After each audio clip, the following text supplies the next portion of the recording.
सोचिए, एक ऐसा देश जहां अंतिम फैसला किसी राष्ट्रपति का नहीं बल्कि एक ऐसे शख्स का होता है जिसके सामने पूरी सरकार झुकती है, जहां सेना, न्यायपालिका, सांसद सबसे ऊपर एक ही व्यक्ति की सत्ता चलती है और अगर वही व्यक्ति अचानक दुनिया से चला जाए तो पूरे देश की राजनीति, सत्ता और भविष्य एक पल में बदल सकता है। हेलो दोस्तों, मैं करण किशोर और आपका हमारे चैनल पर स्वागत है। ऐसा ही कुछ हुआ ईरान में, जब कई दशकों तक ईरान पर राज करने वाले supreme leader Ayatollah Ali Khamenei की मौत के बाद अचानक सवाल उठने लगा, अब ईरान का अगला सुप्रीम लीडर कौन होगा? क्या कोई नया चेहरा सामने आएगा या फिर सत्ता उसी परिवार में रहेगी? और आखिरकार जब नाम सामने आया तो पूरी दुनिया चौंक गई, क्योंकि नया सुप्रीम लीडर कोई और नहीं बल्कि खुद अली खामेनेई का बेटा निकला। और यहीं से शुरुआत होती है ईरान की सत्ता के सबसे रहस्यमय व्यक्ति की कहानी, मुज्तबा खामेनेई। ईरान की राजनीति दुनिया के सबसे रहस्यमयी और जटिल राजनीति व्यवस्थाओं में से एक मानी जाती है, जहां राष्ट्रपति से भी ज्यादा ताकतवर सुप्रीम लीडर के पास होती है, यानी सेना, परमाणु कार्यक्रम, विदेश नीति और सुरक्षा, सबका अंतिम फैसला सुप्रीम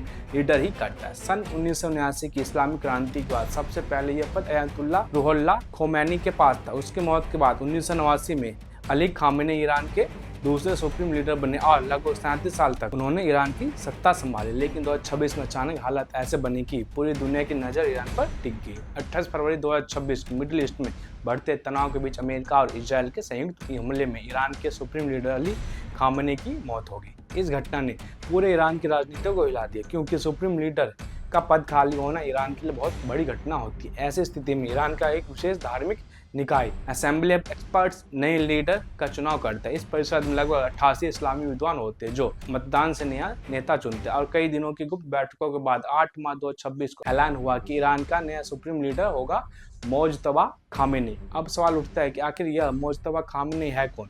मुज्तबा खामेनेई का पूरा नाम मुज्तबा हुसैनी खामेनेई है। उनका जन्म 8 सितंबर 1969 को ईरान के मशहद शहर में हुआ था। वही अली खामेनेई के दूसरे बेटे हैं, यानी रिश्ते में वो सीधे ईरान के पूर्व लीडर के बेटे। बचपन से ही मुज्तबा एक धार्मिक माहौल में बढ़े, क्योंकि उनके पिता इस्लामिक क्रांति के प्रमुख नेताओं में से एक थे। जब 1979 की इस्लामिक क्रांति हुई तब मुज्तबा सिर्फ 9 साल के थे, लेकिन उसी समय से उन्होंने धार्मिक शिक्षा की दिशा में कदम आगे बढ़ाना शुरू कर दिए। स्कूल की पढ़ाई खत्म होने के बाद उन्होंने कौम के मशहूर इस्लामिक सेमिनरी में इस्लामी की पढ़ाई की। यहीं से वो धीरे धीरे एक शिया इस्लामी धर्मगुरु यानी क्लेरिक बन गए। लेकिन उनकी असली ताकत उनकी पढ़ाई नहीं बल्कि उनके राजनीतिक संबंध थे। सन 1987 में उन्होंने इस्लामिक रिवॉल्यूशनरी गार्ड कोर में शामिल होकर ईरान इराक युद्ध में हिस्सा भी लिया। उस समय वो सिर्फ 17 से 18 साल के थे, लेकिन इसी दौरान उन्होंने ईरान के सबसे शक्तिशाली सैन्य संस्था रिवॉल्यूशन गार्ड्स के साथ मौजूद संबंध बना लिए। यही संबंध आगे चलकर उनकी सबसे बड़ी ताकत बनी। असल में मुज्तबा खामेनेई कभी खुलकर राजनीति में सामने नहीं आए, लेकिन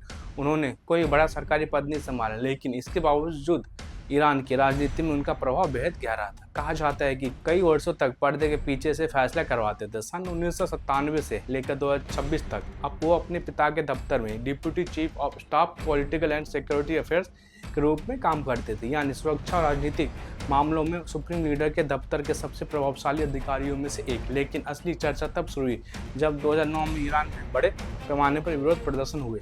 उस समय आरोप लगे कि मुज्तबा खामेनेई ने सुरक्षा बलों और बासिज मिलिशिया को इस्तेमाल कर सरकार के खिलाफ पूरे प्रदर्शनों को दबाने में अहम भूमिका निभाई। बासिज एक अर्धसैनिक संगठन है जो सीधे सुप्रीम लीडर के नियंत्रण में होता है, और कहा जाता है कि 2009 के बाद से इस संगठन पर मुज्तबा का प्रभाव बहुत ज़्यादा बढ़ गया। धीरे धीरे वो ईरान की राजनीति में शैडो लीडर यानी पर्दे के पीछे का नेता कहलाने लगे, क्योंकि वो मीडिया में बहुत कम दिखाई देते थे, लेकिन सत्ता के कई अहम फैसलों में उनकी भूमिका मानी जाती थी। अब बात करते हैं कि उनके अली खामेनेई के रिश्ते में मुज्तबा खामेनेई सीधे अली खामेनेई के बेटे हैं। यही कारण है कि उनका सत्ता तक पहुंचना दुनिया के लिए सबसे बड़ा आश्चर्य बन गया, क्योंकि 1979 की इस्लामिक क्रांति का मुख्य उद्देश्य ही था राजशाही खत्म करना, यानी परिवार आधारित सत्ता को खत्म करना। लेकिन अब पहली बार ऐसा हुआ कि ईरान में सुप्रीम लीडर का पद पिता से बेटे को मिला, और यही कारण है कि पूरी दुनिया की नज़र अब ऐसे व्यक्ति पर टिक गई है जो सालों तक पर्दे के पीछे है। लेकिन अब अचानक धार्मिक राजनीति कुर्सियों में से एक पर बैठ चुका। और सबसे बड़ा सवाल यही है कि क्या मुज्तबा खामेनेई अपने पिता की तरह दर्शकों तक ईरान पर राज करेंगे, या फिर उनकी सत्ता ईरान की राजनीति को एक और खतरनाक मोड़ पर ले जाएगी। धन्यवाद।